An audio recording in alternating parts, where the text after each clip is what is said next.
అత్తయ్య మీకోసం ఎవరో వచ్చారు.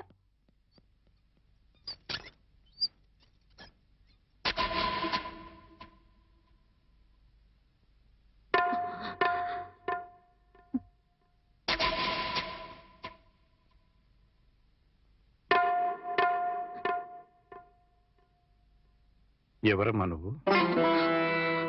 చెప్పమ్మా, ఎవరు నువ్వు? నువ్వెవరో నాకైతే తెలీదు. ఒకవేళ మా ఆవిడికి ఎవరో తెలుసేమో. ఒక్కసారి పిలుస్తానుండమ్మా. పూర్ణ, పూర్ణ.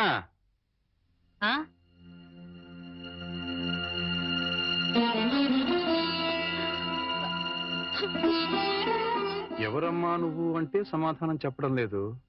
ఈవిడి గారు ఎవరో నీకెవరో తెలుసా? నాకు తెలీదండి. ఎప్పుడు చూసిన గుర్తు కూడా లేదు.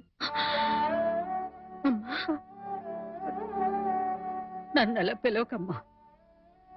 నన్నలా పిలిచే హక్కు నా కూతురు సీతకొక్కదానికే ఉంది. నీకేం కావాలి? ఏమిటే చూడబోతే ఆవిడ చాలా ధనవంతురాల్లో ఉంది. ఏదో కావాలని నీ పెంకుటింటి ముందు నిలబడి అడగాల్సిన కర్మ ఆవిడకేం పట్టిందే?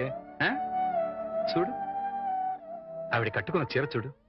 నీ జీవితంలో ఎప్పుడైనా అంత ఖరీదైన చీర కట్టుకున్నావా? ఏదో సంసారపక్షంగా సగటిల్లాలుగా బతికేస్తున్న నీ ఇంటికి అంత గొప్పవాడు ఎందుకు వస్తుంది? ఎవరిదైనా అడ్రస్ కనుక్కోవడానికి వచ్చి ఉంటుంది. అంతే కదమ్మా? మాట్లాడమ్మా. మాట్లాడితే కదా నువ్వెవరో తెలిసేది. మాట్లాడకుండా ఉంటే ఎలా తెలుస్తుందమ్మా? ఒకవేళ మీ దగ్గర చదువుకున్నమ్మా ఏమో, గుర్తు తెచ్చుకోండి. కాదే, నా దగ్గర చదువుకున్న వాళ్ళకి చదువుతో పాటు సంస్కారం, క్రమశిక్షణ కూడా ఉంటాయి. ఈవిడి గారిని చూస్తుంటే ఆ రెండూ ఉన్నట్టుగా లేవు. అందుకని ఈవిడ నా శిష్యులు కూడా కాదు. చూడమ్మా, మా అమ్మాయి గుడికెళ్లే టైం అయింది. నిన్ను చూస్తే మా అల్లుడికి నీకు సంబంధం ఉందని అనుమానపడే అవకాశం ఉంది. దయచేసి ఇక్కడి నుంచి తొందరగా వెళ్ళిపోమ్మా.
ఏంటి ఇక్కడికి తగలబడ్డావు? నా బాబుని ఎత్తుకుపోదావనా? మా ఆయన్ని లేపుకుపోదావనా? నా ఇంటికి వచ్చినా మా వారితో మాట్లాడినా నరికి పోగులు పెడతాను. సీతన్న మాట కాస్త వింటావా? ఏంటే నీ మాట వినేది? నీలాంటి బజారు దాని మాటలు వినాల్సిన అవసరం నాకు లేదు. ఏ మొహం పెట్టుకుని ఈ ఊరికొచ్చావే? సిగ్గులేని జన్మ. ఎందులో పడి చావాల్సింది.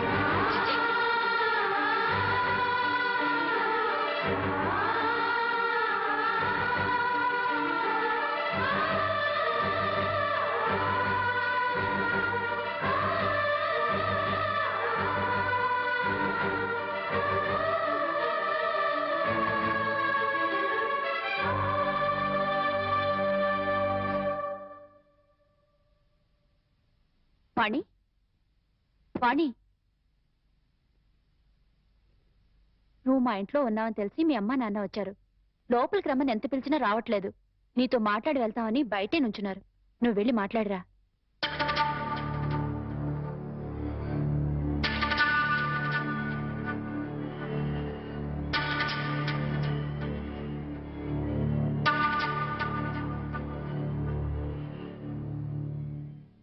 ఇంటి దగ్గర నువ్వెవరో తెలియనట్టు మాట్లాడి ఇక్కడికి ఎందుకు వచ్చారని ఆశ్చర్యపోతున్నావమ్మా?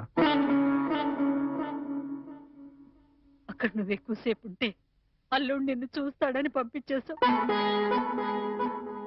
అమ్మా, ఈ ముసలి తల్లిదండ్రుల మీద, భర్త మీద నీ కక్ష తీరలేదా?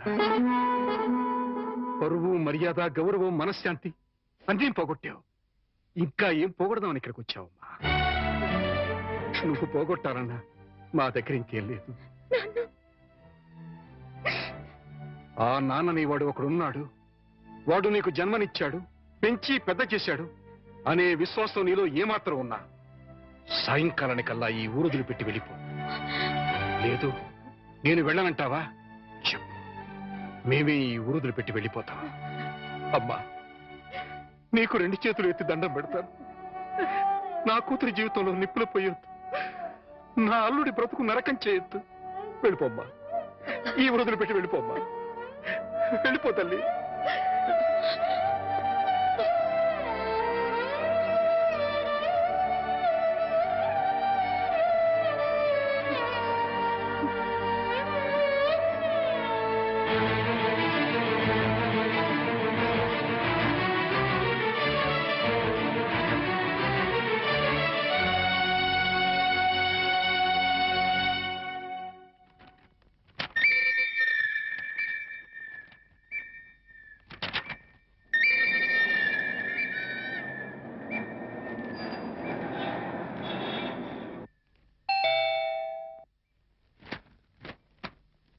ఎవరు?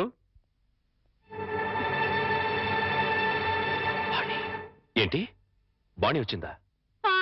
వచ్చింది. ఏ మొహం పెట్టుకుని తిరిగి వచ్చావని చెడామడ తిట్టి పారేశాను. అంతేకాదు, ఏం మహాతల్లి, మా ఆయన లేపుకుపోదామని వచ్చావా అని అడగాల్సిన 4 మాటలు అడిగి దులిపి పారేశాను. సరే సరే, అసలు ఎందుకు వచ్చిందో అడిగావా? ఆవిడ గారు ఎందుకొస్తే మాత్రం నాకెందుకని అడగలేదు. నీకు బుద్ధుందా? ఎన్నేళ్ల తర్వాత వచ్చిందంటే పాపం ఏదో కష్టం ఉంటే వచ్చుంటుంది. ఎందుకు వచ్చిందో, ఏ పని మీద వచ్చిందో కనుక్కోకుండా పంపించేస్తావా? ఇది మరీ బాగుంది. మధ్య నా మీద వస్తారేమిటి? సరే, బాణి వచ్చిన విషయం నాకెందుకు చెప్పలేదు? నేనే చెప్పొద్దన్నాను బాబు. అది మళ్ళీ నీ కంటపడితే గతం నీకు గుర్తుకొస్తుందని, ప్రశాంతంగా ఉన్న నీ మనసు మళ్ళీ పాడైపోతుందని నేనే చెప్పొద్దన్నానయ్యా. మామయ్య, పోనీ వాణి ఎక్కడుందో తెలుసా? మా ఇంట్లో ఉంది. ఇంతకు మునిపే మా ఇంటికి వచ్చింది. ఎప్పుడు కళకళలాడుతుండే ఆ మొహంలో కళాకాంతులు లేవు. మనసులో పశ్చాత్తాపం, మాటలో పశ్చాత్తాపం, ముఖంలో పశ్చాత్తాపం. తను చేసిన తప్పును తలుచుకుని కుళ్ళి కుళ్ళి ఏడుస్తోంది. నీతో ఒక్క మాట చెప్పినమని నన్ను పంపించిందయ్యా. ఇంకో అరగంటలో ట్రైన్కి వెళ్ళిపోతున్నాను అంకుల్. శాశ్వతంగా వెళ్ళిపోతున్నాను. ఇంకెప్పుడు ఎవరికి కనిపించను. ఒక్కసారి ఆయనతో మాట్లాడాలి, తీసుకురావు అని ఆ బిడ్డ దీనంగా అడుగుతుంటే కడుపు తరుక్కుపోయిందయ్యా. చేతకాక చిన్న పిల్లల్ని ఏడ్చేశాను. రామారావు, వాణ్ణి తను పోగొట్టుకున్న స్థానాన్ని సంపాదించుకోవాలని అనుకోవటం లేదు. తనకు ఆశ కూడా లేదు. కేవలం నిన్ను కలుసుకోవాలని, మాట్లాడాలని తపన. మళ్ళీ జీవితంలో అవకాశం వస్తుందో రాదోనన్న ఆరాటం. అమ్మను కానీ, నాన్నను కానీ, కనీసం తన కన్న బిడ్డను కానీ చూడాలనుకోవటం లేదు. కేవలం నిన్ను చూడాలనుకుంటుంది, నీతో మాట్లాడాలనుకుంటుందయ్యా. ఆలోచించుకునే వ్యవధి లేదు రామారావు. అమ్మాయి వెళ్ళిపోవడానికి టైం అయిపోతుంది. నువ్వు తనను క్షమించినా క్షమించకపోయినా పర్వాలేదయ్యా. ఆ అమ్మాయి క్షమించమని నిన్ను ఒక్కసారి అడగడానికి అవకాశం ఇవ్వు రామారావు. Please please. సీత, నేను వాణితో మాట్లాడొస్తాను. ఆగండి ఒక్క నిమిషం.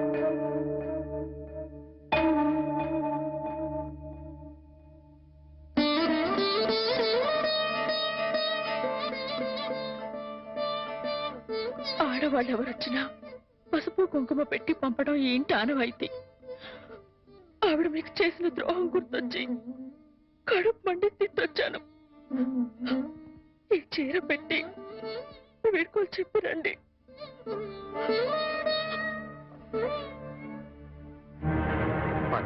వాణి ఎక్కడ? ఆ గదిలో ఉంది. వెళ్ళిపో.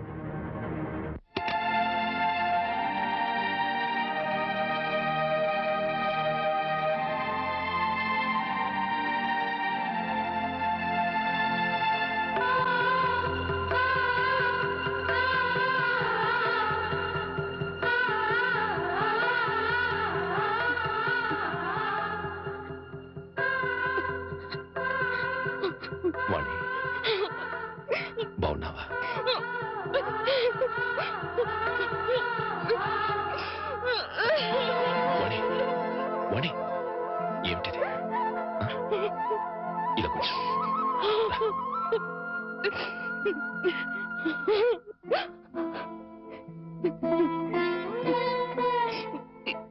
ఏమండి, మీతో ఎంతో మాట్లాడాలని ఉందండి, కానీ ఇప్పుడు నాకు టైం లేదు.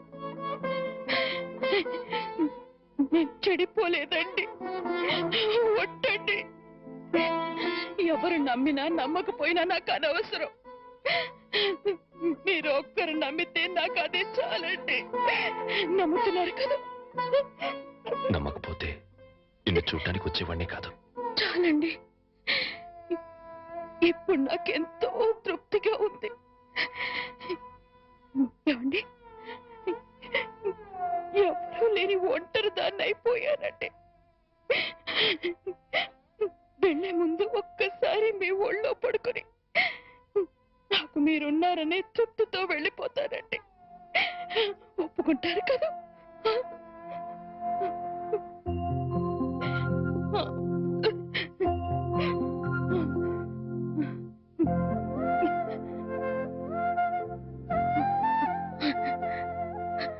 వాణి, ఇంటికి వెళ్దాం పద.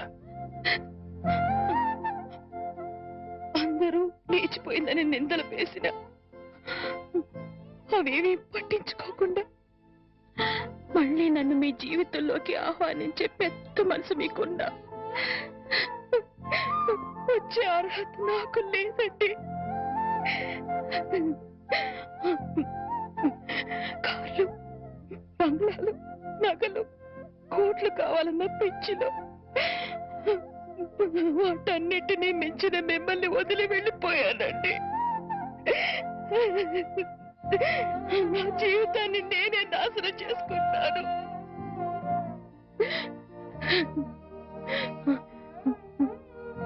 మళ్ళీ ఇంకో జన్మంటూ ఉంటే మీ భారీగానే పుడతానండి. ఆ జన్మలోనైనా అందరూ మెచ్చుకునే భార్యగా